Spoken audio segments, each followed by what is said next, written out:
In this video, what I'm going to do is show you how to delete all your chats inside a Deepseek app. If you find this video helpful, please consider to like this video and subscribe to my channel.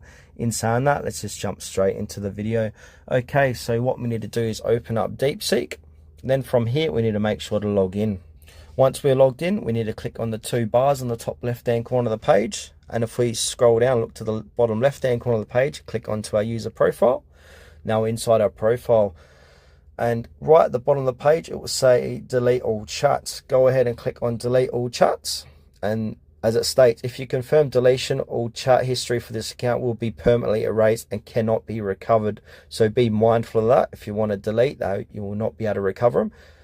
Are you sure you want to delete all chat history? So if you're happy with that, click on confirm deletion. Then it will say deleted successfully. So if we go back to our chats, I didn't have many to start with, or if any at all, then it'll say no chat yet.